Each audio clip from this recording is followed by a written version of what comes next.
Does this work? Is this working? Okay. Thank you very much for generous introduction, and I'm really honored to be invited here to speak. So I came to Daejeon in Korea 3 years ago, roughly speaking, and I've never been to this campus. I've heard of that.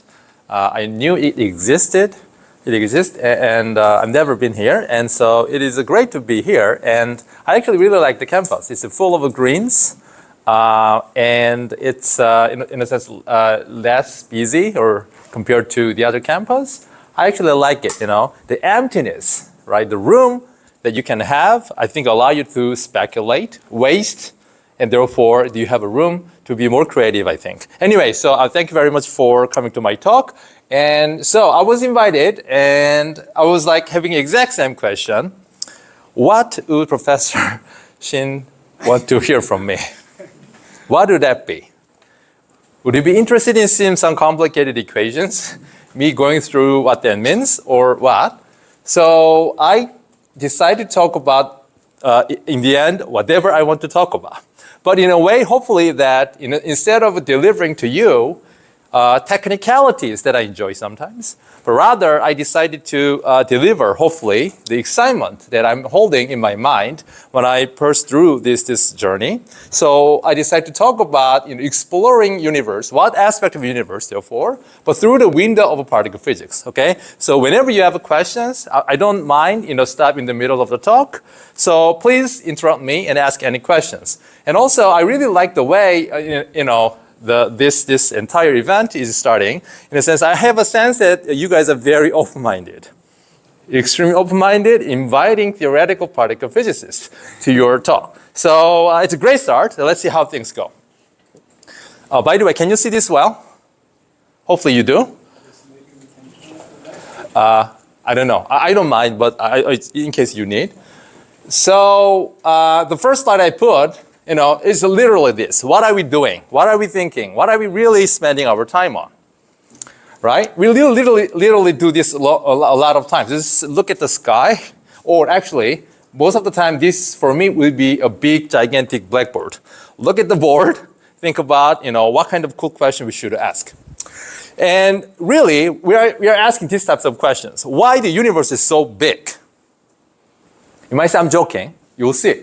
Why are elementary particles so small? And we now know how to formulate this level of questions in an exquisite level of mathematical question, okay, to answer that.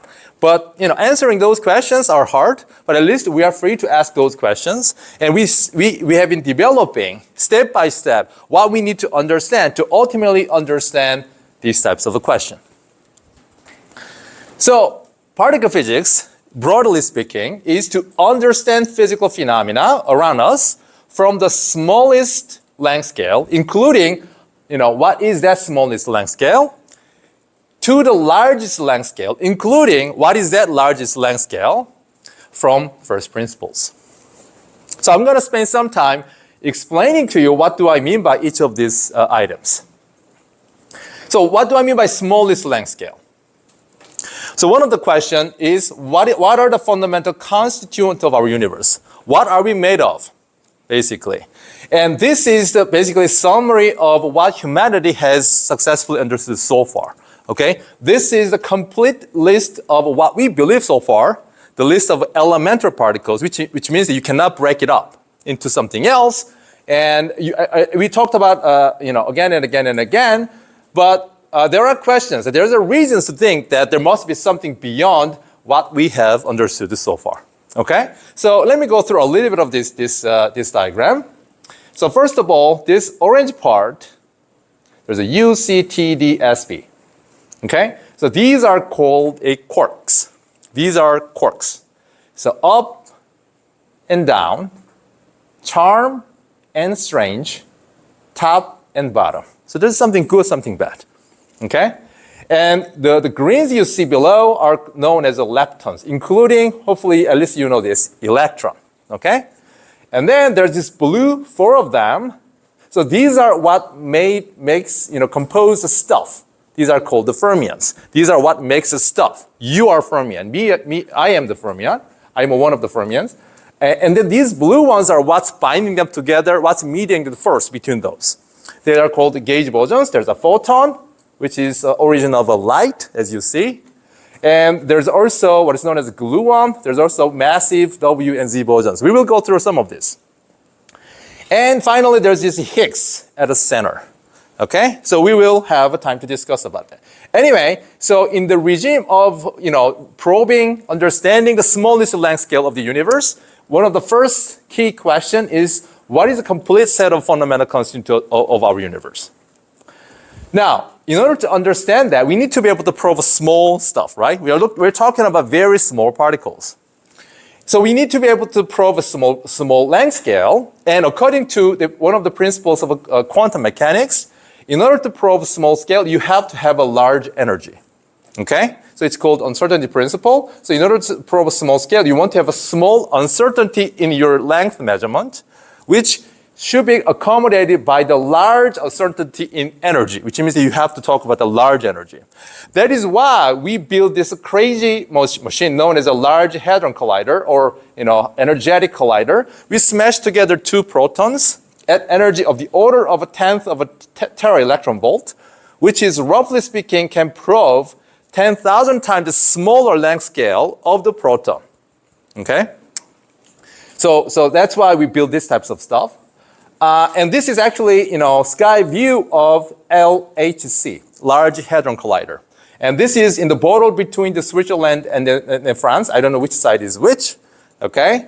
And there's a tunnel beneath this ground, and the circumference of this ring is roughly 27 kilometers. Okay? So, and then we just accelerate the proton one way, the other way, we smash them together. Okay? And see what happens. As you see here, in order to answer this question about the small scale, it is very relativistic, right? Super energetic processes. Also super quantum mechanical, very small length scale.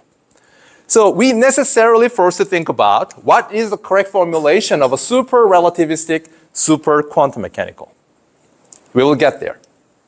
What about the largest scale story? Okay, we want to understand what's really happening to our universe itself.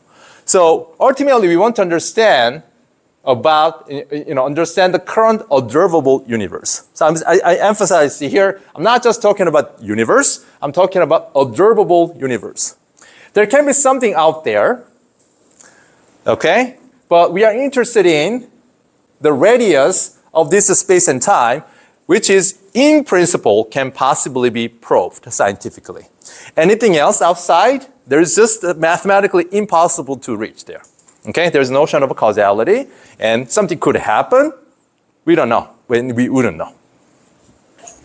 And the size of our universe, observable universe, is roughly speaking 10 to the 26 meters. That doesn't give you much sense. So 1,000 is big, million is pretty big, billion is really, really big, and 26 is something. You might not know. So this is the distance that the light, photon, the fastest object in the universe, okay, not because we discover so far to be fastest.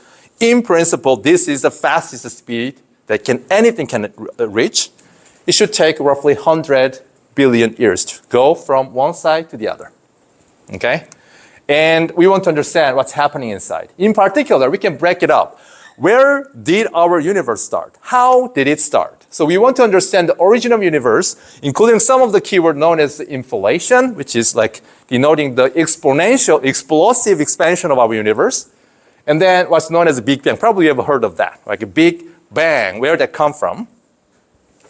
And we also understand how universe evolved. So this picture shows basically, roughly speaking, this is the time, and it's showing characteristic event that happened throughout the universe history. So basically, here is the Big Bang.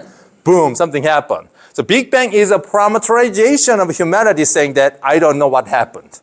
Okay? Something has to happen, but I don't know what. And then you see there's this exponential growth of the size of the universe. This is known as inflationary phase or inflation. Okay? And then a lot of things happen. In particular, there's a key landmark event we really want to understand. So some of them I listed here, and I'll just walk through what types of event we are interested in understanding. Okay? The first is known as BBN. This is the acronym for Big Bang Nucleosynthesis. So what is that about? We know there's a proton, we know there's a neutron, so what? In our universe, in the vicinity of Earth, in the solar system, in the galaxy, there are what's known as a light nuclear element, which include deuterium, tritium, helium, beryllium, lithium. Without those elements, I don't know what we can actually do, right? Presumably you have to think about the lithium for your battery, right? Where did that come from? In the early universe, there's a particular time we understood, okay, around the temperature of mega electron volt, which is roughly speaking 10 billion Kelvin, we understood how those element, light element was formed. Okay? So we had a theoretical calculation, we matched the observation, there's a bang, perfect matching between the two. And we understand when that happened, how that happened. Okay? So that's one of the first questions we wanted to understand. By we, I mean collectively. And the second big gigantic event is known as a CMB. This is an acronym for Cosmic Microwave Background. So these two gentlemen, Wilson, Penzias, or the other way around, okay? They wanted to do some radio, transmission experiment, okay? More useful thing. And then somehow they observed a noise, bothering noise, which they cannot get rid of at all, okay? So they have a particular signal they want to transmit, but there's some noise, they're bothering them. They somehow could not get rid of them. But they took it seriously and actually just took a data of all those noise and they made a plot. And they were surprised by finding that those noise turns out to be perfect black body radiation. And they found out that regardless of which direction they see exact same spectrum. So this is known as a cosmic microwave background. This is showing the black body radiation shape. And today, not only we see this part, just the spectrum, we actually start looking at the deviation with respect to this background effect of the order of a 10 to the minus 5. Okay, 1 part in 100,000. We start looking at the deviation fluctuations, and that looks like this. This is known as Planck collaboration data, and probably red means that hotter than the average, and blue is colder than that. You might say that's a beautiful picture. But turns out that this picture, single picture, include insane, gigantic amount of fundamental physics in it, okay? You will just simply blown away how much physics information this single map encode, okay? So that's another very important event, as you see here, right? This is a CMB surface. And this is believed to happen when the temperature is not MEV, EV, which is roughly speaking 10,000 Kelvin, okay? Afterward, photon eventually freed. Before that, photon was a slavery of electron and proton. Eventually, photon freed, and that's why this photon, completely freed, just reached us directly without getting interrupted. That's why, sitting here, we can actually probe this background radiation. After that, turns out that this event happens when the amount of energy stored in the matter-like stuff, massive stuff, versus energy stored in the radiation stuff are almost equal, okay? After that, there's more and more matter-like massive stuff existing, and they are, basically clump, by the gravitational inflow, and they start forming what is known as a large-scale structure, okay? So they start clump by the gravitational inflow, they start producing these filament-looking big-scale structures. This is basically universe size. And whenever you see there's a dense part, which is where there's a lot of clumping, there's a lot of gravitational potential, that's where galaxies and stars can form. Okay? There can also be big vacant. Basically, nothing much there. Okay? So we start understanding how this can be calculated, matched to what types of fundamental physics is encoded in these types of data. Now, that's the largest scale question, universe scale question. We, on the other hand, want to formulate and understand these types of feature, as I went through, not just randomly, but from the first principle. We want to understand why and how, okay? And by first principle, I mean that we want to understand these types of phenomena from a more mathematically rigorous way. In particular, we want to have a theoretical formulation of that which is consistent with what I call principles of quantum mechanics and special relativity. You have already seen those two, right? Very fast, so special relativity. Super small scale, so there's a lot of quantum effect. In first category of quantum mechanics, we see that the phenomena like, oh, you see me, right? Are you sure I'm here? So you blink. If you blink one time, are you sure I will be here again? Everything is probabilistic. There is a chance that after you blink once, I might be gone once and for all. But it's just that the probability for me to disappear out of the nothing is so small that most of the time you think that I'm there.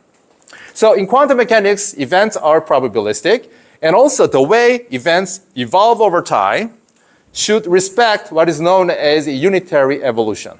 So this is just a fancy way of saying that at given time, if you have a set of event, everything is probability, then you should be able to say that if you sum over entire possibility, probability should add up to 1. And then if the time evolves, they can just scramble each other to some other form. Still, you should have a complete set of observable whose probability, again, should add up to 1. So probability conservation is guaranteed if the evolution is controlled by what is known as a unitary operator. What about the special relativity? I will spend some time talking about. Eventually, all the physics should respect very specific kind of a symmetry known as Poincare invariance. And physics has to respect what is known as causality. So cause comes first, and then effect has to come out. Okay, you cannot revert that, right? You cannot change yesterday's dinner now. Can you? Let me know. I'm interested in. Okay, so everything should respect it, and there's a locality. These are deeply related. In other words, if I yell it now, do you think that can modify what's happening at the collider physics now? That shouldn't happen. You might say, oh, what if you just make a call? I'm the boss. Make a call to the CERN experimentalist, turn off that machine. It's causally related though, right? I'm saying that first, and then you have to think, decide, oh, would this ruin my career or not? And then you have to push the button. So there's a causal connections. But when I say now, there can't be simultaneous effect of me to what's happening other part of the world, right? So it should be local. All right, so let's summarize what I just talked about. So this is showing you a length scale. Once again, small length means a large energy or vice versa, okay? So we are human beings of the order of a meter, okay? Now, again, we are interested in physics of a solar system. For instance, that's the 10 to the 14 meter. It's known as astrophysics. And then if I have millions and billions of them, they form a gravitationally bound system known as galaxy, which is of the order of 10 to the 20 meters. If I put them, millions of them together, eventually we reach the size of our observable universe. On a smaller scale, we have a dust, which is roughly speaking 10 micrometers. And then around the 10 to the minus 10, a lot of interesting happens in industry. That's where condensed matter physics happens. That's where semiconductors, new materials happens, and so on and so forth. If you go down by another 5 orders of magnitude, that's where, for the first time, nuclear physics happens. Okay? This is called the femtometer. That's where nuclear physics happens. And this is where we are currently probing. So we are roughly currently probing of the order of a 10 to the minus 18 meters, which is roughly speaking 1,000 times smaller than the size of a proton. So we are actually looking inside of a proton. So proton is like this campus. We actually start looking at what's inside. We actually understand what's inside. And there's another big scale, well, small scale. We know that eventually something dramatic should happen. By the time we reach the length scale of the order of 10 to the minus 34 meters, we know notion of gravity will break down. Okay? We completely know that, but we don't know what's going to happen. So that's the big question of quantum gravity. We don't know. That's another talk. Anyway, so this is roughly the big landscape of the physics. And when we talk about particle physics, we're roughly speaking talking about this region, okay? From roughly speaking electron volt to TeV scale. And then LHC, the Big Hadron Collider, is running around this scale, trying to, first of all, convince or confirm the properties of these particles, including hopefully, possibly new particles that we haven't discovered yet. On the larger side, I talked about cosmology, and we want to understand where did it come from, how did it evolve, what is the characteristic event over the time. Okay, so that's the, roughly speaking, I talked about. Interestingly enough, okay, turns out that the universe, its birth, its evolution, scanned through this length scale. Okay? We don't know where exactly it started, somewhere around here. We know, roughly speaking, 10 to the 16 GeV or below, it has to be born. And then it evolved, scanning all the way through this physics. Okay? So that's cool. Very cool. And it's fascinating. Now, there is a pros and cons on this business. It's very fancy. That's pros. Con is very hard. Why is that? We are given a single system known as a universe. We cannot create another one in the lab and see if I can do this experiment, see if I can prove that. Nope. We are given a single universe, and we have to just use our maximal brain power, every effort, to be able to extract all the mysteries of this universe. That's the challenge. At the same time, that's why this is a fun business. Okay, so that's roughly big, on a big scale, what particle physicists want to achieve. Okay, what particle physicists want to tackle. Now, I want to spend a little bit of time on the topic of a symmetry. So before I explain what the symmetry is, I'm 100% sure that symmetry is the most essential and powerful tool in the pursuit of a fundamental physics. Okay? So one of the famous Nobel laureate back in 1977, Philip Anderson, said that it is only slightly overstating the case to say that physics is the study of the symmetry itself. Okay? So symmetry is very, very important and powerful. So what is the symmetry? Now, there's a big landscape of concept of symmetry. There are so many things I can talk about. And my life in the last few years are devoted to understand symmetries, discover new symmetries that we have been missing, understand implications of those new symmetries I discover. But then the first thing I can say about the symmetry is that symmetry is the reason why there is such a thing known as a particle. Okay? You might say, oh, particle, you can think about it. But here, let me derive you that you have to talk about particle if you want to follow the rules of a special relativity. Okay? So this is not a random object. So particle is a given object. What do I mean by that? I will show you. Particle is a minimum building block of any Poincare invariant phenomena. Before I actually launch into the discussion, when we say particle, when you think about the particle, what did you think about? What is the mass of the particle, that particle, electron?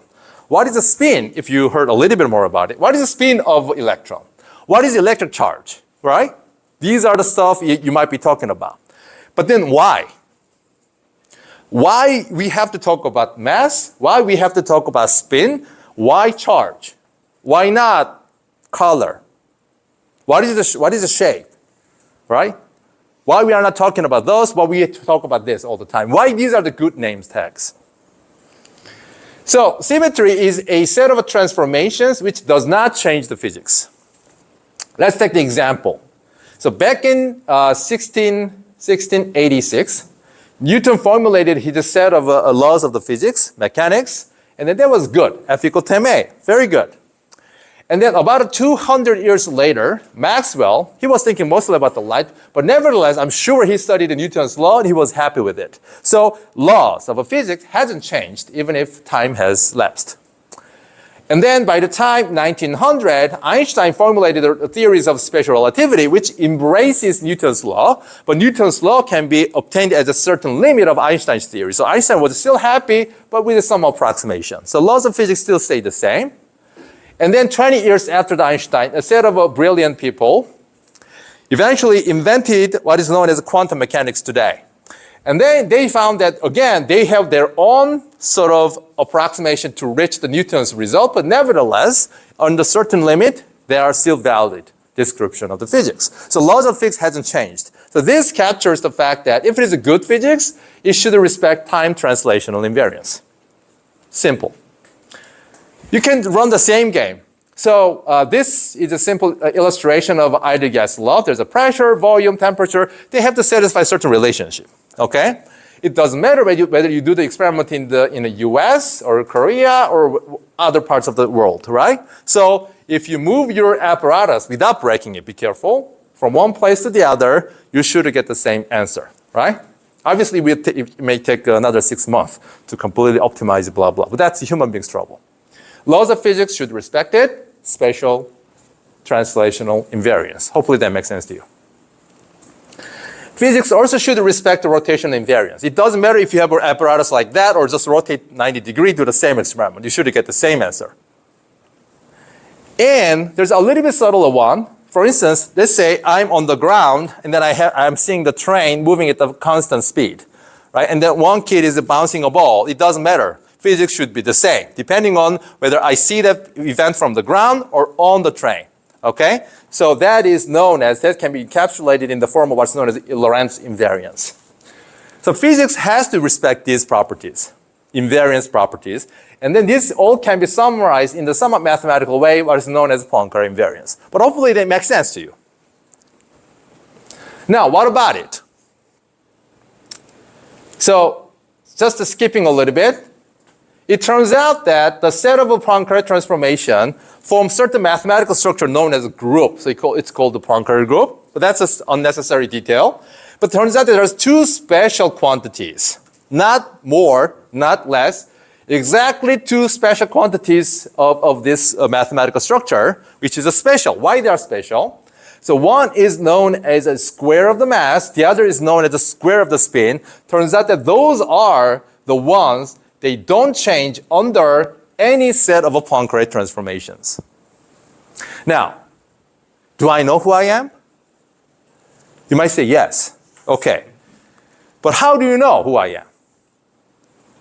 You know because I'm not changing my shape completely, right? I'm not turning into a dog like 1 second after.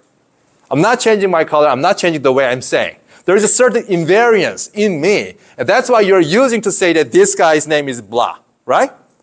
Now, I'm telling you that any event which respects the Poincare invariance, there is exactly two quantity which doesn't change under any sort of those transformations. One is mass, second is spin. Therefore, if you want to talk about Poincare invariant physics at all, then you now realize that minimum building block should be labeled by mass and spin. That is a mathematical definition of a particle. So particle is a minimum building block of any Poincare invariant phenomena. And that's why we are studying particle physics. And there's another one chart. There's another reason. But let me just skip through that. There's a similar argument one can do. Okay, so sounds like symmetry, especially Poincare symmetry, actually, demand us to study particles. But in addition to the Poincare invariance, I wanted to demand something more. So one was a fancy name, cluster decomposition principle. This is another way of saying the causality. Okay, so if I do certain experiment right here in Korea, another one in the Geneva, okay, separated a long distance away, simultaneously, the probability for a certain event to happen here at the same time, probability for a certain event to happen in this, here shouldn't interfere each other, right? So probability should factorize. It's called the cluster decomposition principle. And then quantum mechanics, okay? It turns out that the synthesis of these three ingredients are extremely tough and subtle. And one of the best physicists, one of the most genius people, 1950, spent a long time to figure out that there is a one consistent framework. You can synthesize this together. The name of that is known as quantum field theory. Okay? So now you hopefully see that in order to study relativistic particle, we have to use language of quantum field theory. So what is quantum field theory? If you really learn that, I'm currently teaching quantum field theory on the other side of the campus. So you're welcome to come, sit, ask questions. But here, let me just tell you 2-minute summary of quantum field theory. Okay? Instead of 20 years of quantum field theory. So one way to talk about particles is here is my electron, lovely electron, and then going that way and a certain momentum or velocity. In quantum field theory, for each such particle, we assign a field. The field means that I have a value every point in space and time. So in this room, there will be temperature field, right? So you can assign a temperature everywhere, and then if you create that function, that is your temperature field. But here, we are just thinking about four-dimensional space and time field associated with the electron. And then everywhere else, there's no much of a thing going on. But if there's a very localized fluctuations, we identify that as electron. Okay, oh God, here is one mathematical expression. Okay, so electron field have especially two objects. You don't have to know any of these expressions.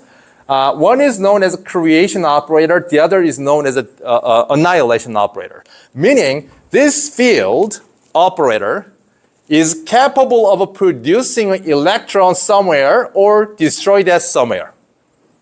So, for instance, if I want to say that I do have an electron at a particular point in space and time, this thing can create, by acting on nothingness, known as a vacuum, exactly at t, x point, because this thing knows about where.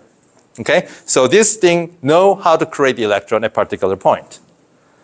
If you know it, you can start asking, sending out the electron from one point and then detecting the electron somewhere else, known as a propagation. So that can be expressed at this expression. So starting from the nothingness, vacuum, you can use the electron operator to create an electron at x. And then you wait, and then use the annihilation operator of electron operator into the nothingness.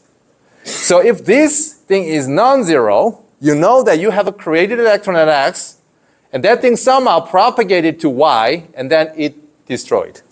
It's got destroyed, okay? So this is phenomena of a propagation. We can get fancier now. We can talk about interactions. So, for instance, say I want to talk about one electron and the positron, meet each other, collide. Boom, something happened. I don't know what, but turns out that produces another pair of particles known as mu1, anti-mu1. Suppose you want to have a description of these types of event. Okay, electron-positron meets, somehow produces mu1, anti-mu1 pair.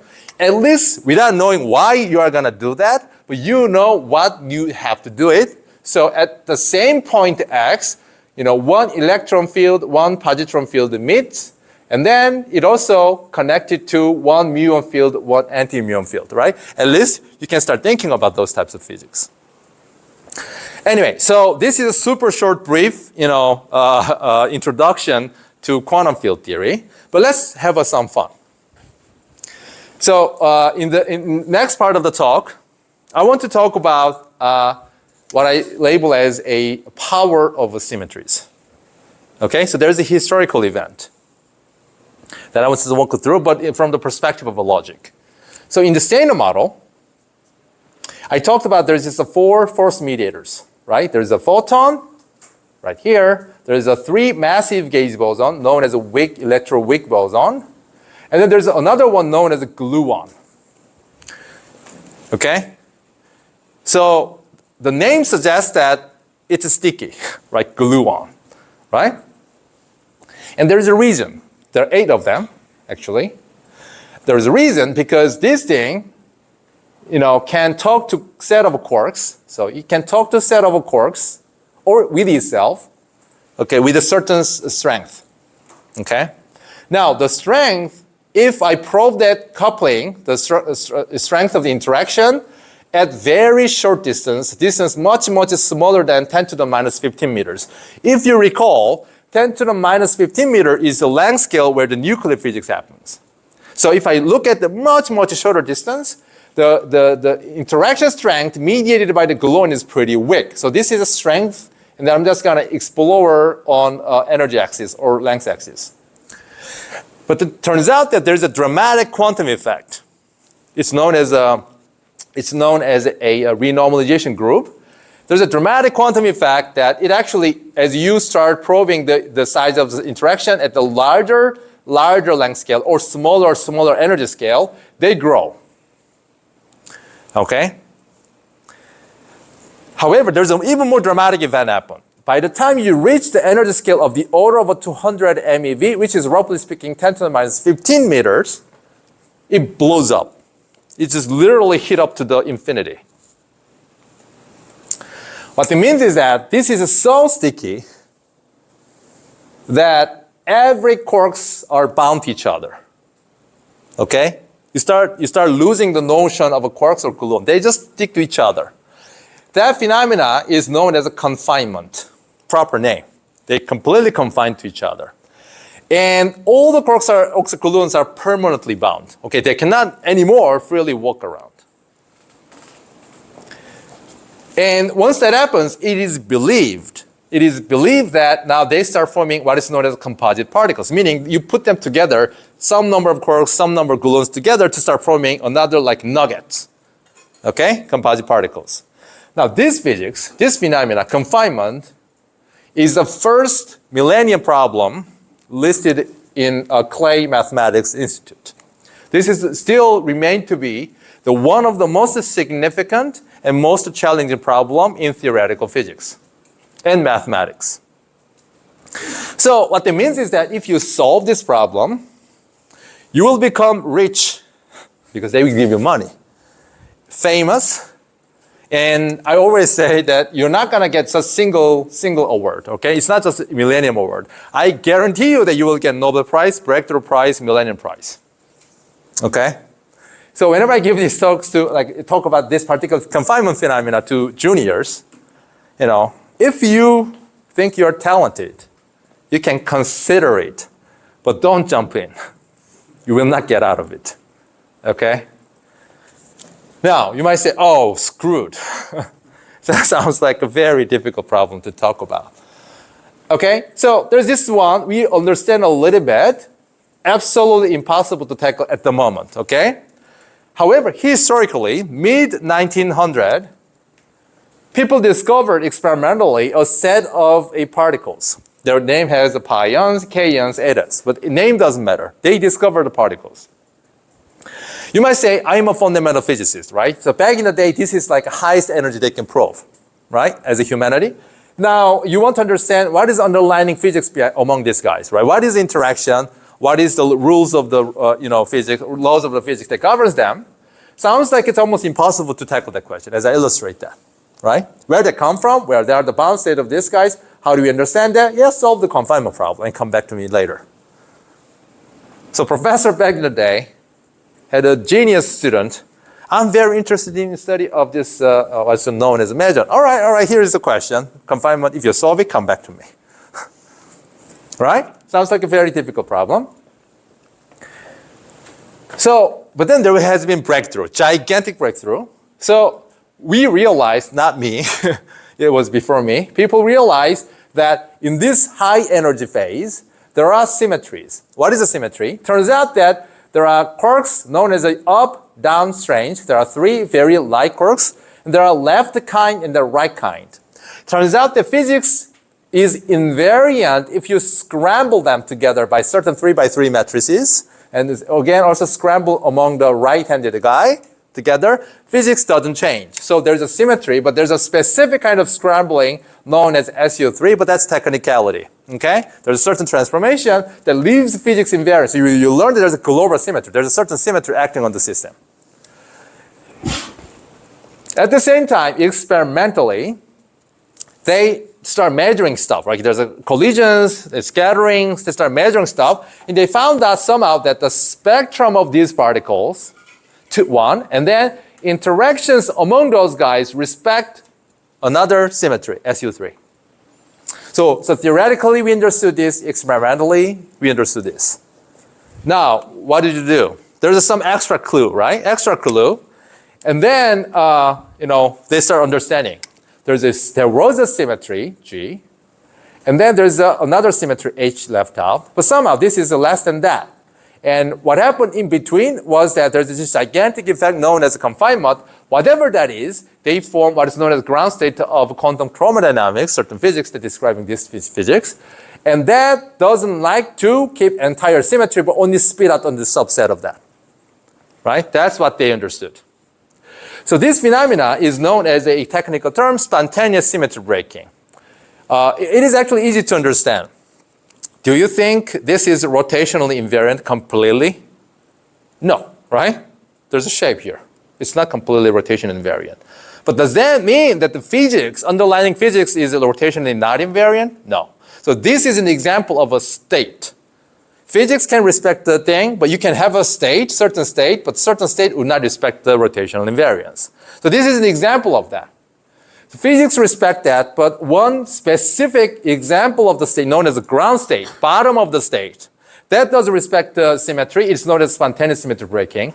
And then a set of brilliant physicists figured out that once you give me this data and that data, I'll tell you how to construct consistent quantum field theory, and that should describe the physics of this, even without solving the question of confinement. And they did it. So Stephen Weinberg, another Nobel laureate, applied that to real physics, and bang, everything completely consistent. So this is an example how powerful symmetry can be. Okay, so sounds like it's working, and it's a powerful tool.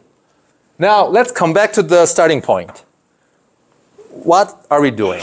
What have we been doing? We look up the sky and think about it. But instead of just a question mark, looks like there's a little bit of understanding. Looks like this tool, meaning consistent synthesis of quantum mechanics and the special relativity, is tight enough that it is capable of describing and then uncover mysteries of the universe. So it seems like it's successful. And in the remaining 15 minutes or so, I want to tell you another spectacular success following these rules of pursuing fundamental physics. And at the same time, I will explain to you how those success is connected with yet another mystery of universe, which we are trying to hunt for. So that is this thing.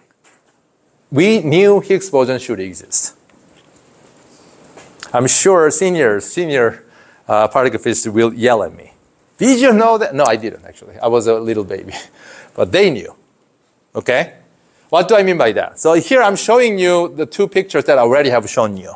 This is a standard model, like a particle, elemental particle content we understood so far, known as a standard model.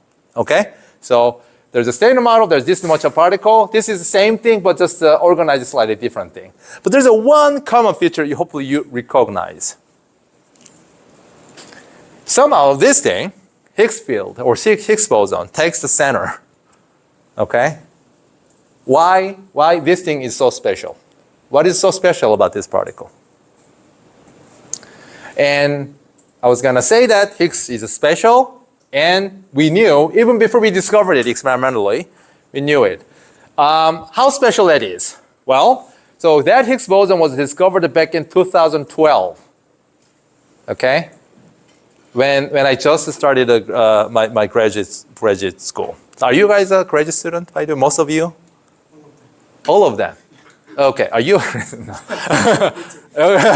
Okay. So when I started it, like people got excited about it. I was like, what's so excited about? I didn't know. Okay. And turns out, long searched particle was discovered. And this is news article. And this is Mr. or Dr. Professor Higgs. And they describe this particle as a God particle. You might say, oh, that's too much, right? That's way too much. And hopefully I will explain to you, not all the way up to the God particle, but just somewhat special and cool particle. Now, why did I claim that we knew as a community that Higgs boson or something like that had to exist? Why is that? The mystery lies in this massive gauge boson known as the W and Z's. So this picture, which is known as a Feynman diagram, is basically showing you, I'm going to take one particle, W particle, another W particle, I'm going to smash them together. And then I just wait a little bit and see another W comes out. So I smash 2W, I want to see 2W comes out, right? So that's the experiment we do. And theorists computed it. Based on the theory, before the discovery of Higgs, they used the best cutting edge theoretical quantum field theory describing the physics of WZ. They computed this thing, okay? So this is the result that came out after long calculation, not very long. Anyway, so they came out. You don't have to look details, but let me just tell you this. So this is, roughly speaking, a measure of a probability for this process to happen, okay? some measure of a probability for this process to happen. 2W goes in, 2W goes out, okay? And that probability came out to be like this. There's an energy square, like a total energy, you smash them together. And then some number, 32 pi, and then the mass of these two particles, you're smashing them together, okay? Okay, so this is a formula. I told you that this is a measure of a probability, and are you bothered by this expression?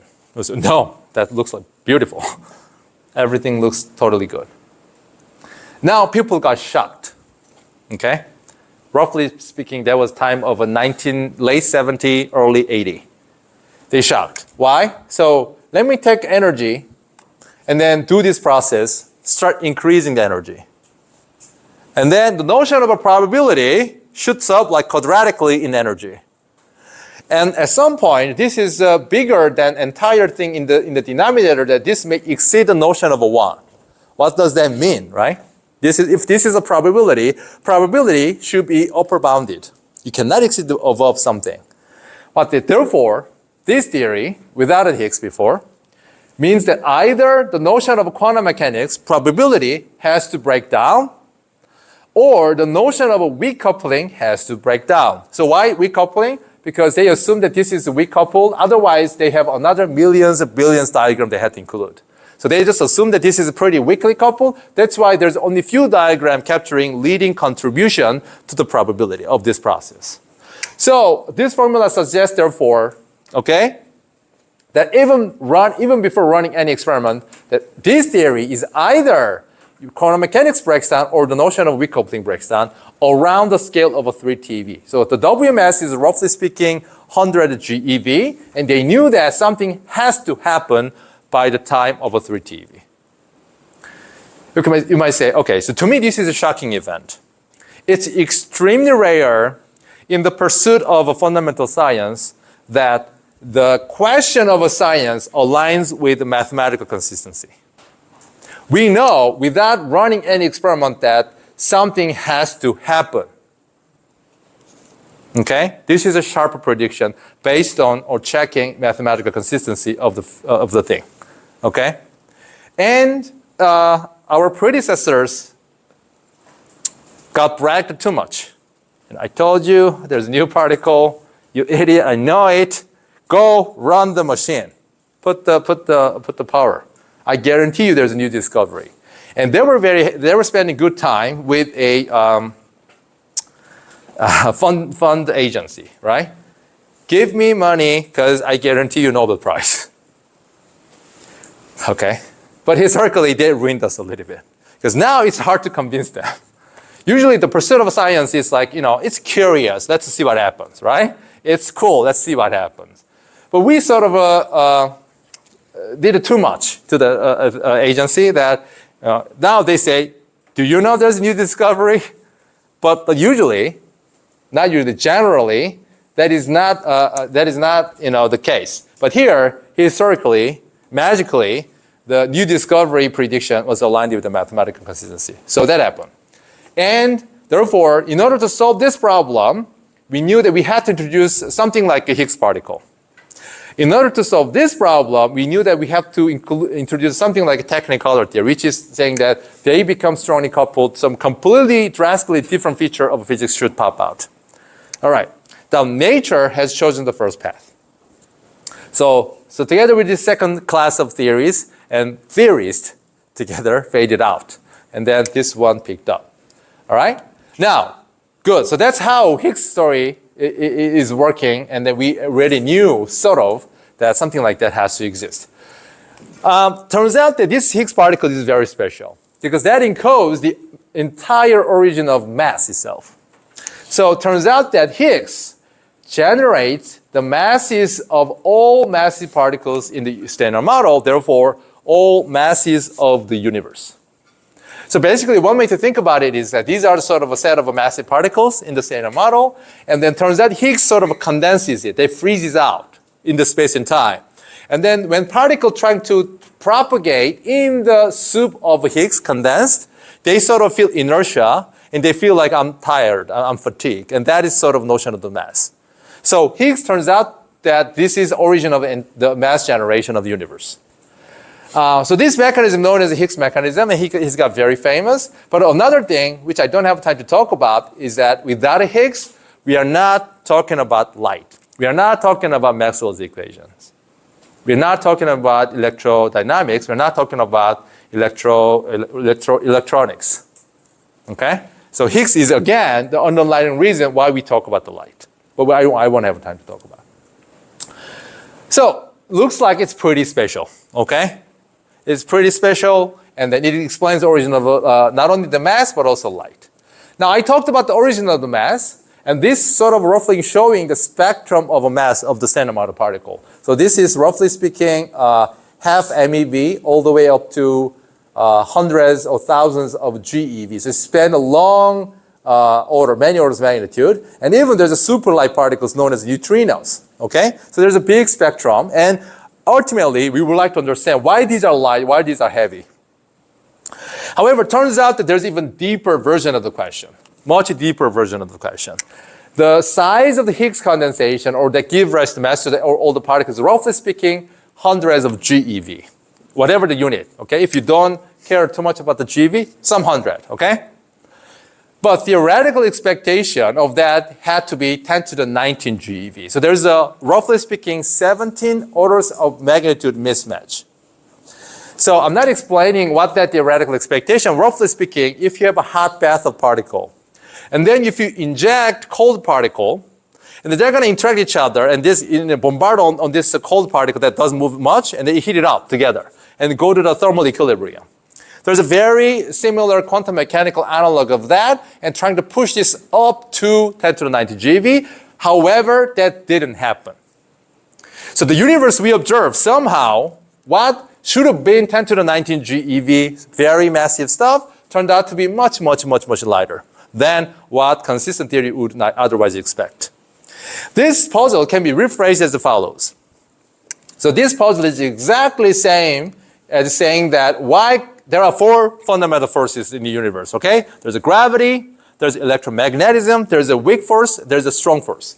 Turns out that gravity, compared to the weakest force of the other three, turns out to be 34 orders of magnitude weaker. Why is that? The other three are clustered together, pretty similar strength, okay? And then there's a 34 orders of magnitude weaker force. Why is that, right? That's the question. You might say, who cares? Who cares? Let's see. Suppose you are walking by a classroom, and you found out that the one door is opened. So far, so good, right? And then you found that, oh, there's a table. So far, so good. And you found that the pencil is sitting on its tip. You might say, huh? There was a one hell boring student doing this. But you are a scientist, right? You took it seriously. And you walked in. And you checked it. Oh, I see. I know what it means to be doing measurements. I did a measurement. I found 1 millimeter tip. Nice. Somebody did an effort. Put an effort to do this. So far, so good. But it's a little bit puzzling. But so far, puzzling could be mostly who did that, right? Who did that? What if I tell you, this is a 1 millimeter tip. What if I tell you now that the length of the pencil that you are talking about is a solar system long? Now, would you be surprised if you see that thing? That is the size of the puzzle I'm telling you. The mass, why you are, say, 70 kilogram, instead of being 10 to the 17 more than 17 kilogram. And the level of magic we're talking about is exactly this configuration. Not just a single, everywhere in the universe, you're seeing these pencils, you say, oh, of course, that's normal, that's just pass by. And that's a problem. That's a question, and it is known as a naturalness problem. It's extremely not unnatural to see such a pencil. And instead of accepting it, we would like to explain what might be underlying theoretical structure that make it possible for that to happen. And there are some leading proposals to solve this problem, known as a hierarchy problem or naturalness problem. The first one goes by the name of supersymmetry. Oh my God, symmetry, but supersymmetry. Turns out that there is an extremely rigid and then spatial magical extension of a Poincare symmetry that I talked about so far. There's basically only two possibilities, and supersymmetry is one of them, mathematically possible. And basic idea is that for every particle you might know, electron, Higgs, there's a friend, there's a pairing. For every boson, spin integer, 1, 2, there should be always a fermion pair, like stuff making. This is the first mediator. This is what's making up the stuff. There must be rigid pairing between every single one of them. And so there should be a pairing like that with the same mass, same interaction, same, everything. That's the supersymmetry. It turns out that once you introduce that, you can actually create a standard model that enjoys the state of supersymmetry. And in this kind of constructions, turns out that what tried to drive a Higgs scale up to the 10 to the 19 GeV, there's a fine cancellation, exactly engineered cancellation that it can stay low. Okay? So that's the first class of theory. Second class of theory is the idea of extra dimension. Okay? Now, it seems that we are living in the 3 space and the 1 time dimension. Okay? Right? Are you? Are you sure one of your finger is not sticking to another direction? Let me ask you, what do you think? What do you think current cutting edge observational measurement that tells us that the size of, if there's ever extra dimension, it should be smaller than something? What would that be? I'm asking, there's a lot of experiment in the world, right? What do you think the size of an extra dimension, not like any of these 4 dimensions, another direction, which I cannot even make it. What is the upper bound on the size of the extra dimension? What do you think that would be? Obviously, it wouldn't be meter, right? We have seen it. What do you think that is the limit? Any guess? I mean, any random suggestion? Any? What do you think that number would be?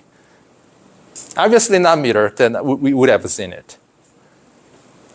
Micrometer, nanometer, angstrom, 10 to minus 18. It's about millimeter. Can you believe that? Can you believe that? We still don't know whether there's extra dimension of the order of a millimeter. It's still possible. Now, what is about the extra dimension in this context? Let me just take, say, 3 more minutes, if that's fine, to finish up. Suppose this is a 4-dimensional shit, okay? This is a 4-dimension for me.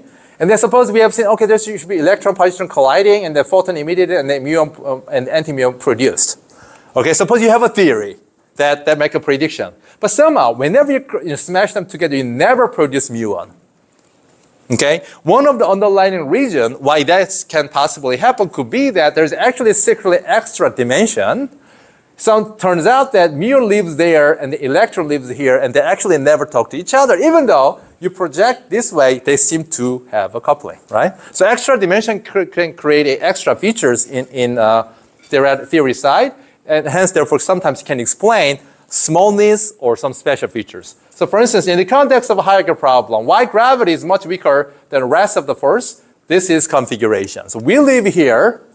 Somehow, there's a mechanism that, there's a force overlapping with either us or the other way around. So somehow gauge forces, such as a strong electric in the photon, has a big overlap with us. Therefore, we sense it very well. But gravity is very much suppressed there. That's probably why, we see gravity is much weaker. Now, third category, I will be quick. That Higgs looked so far like elementary particle.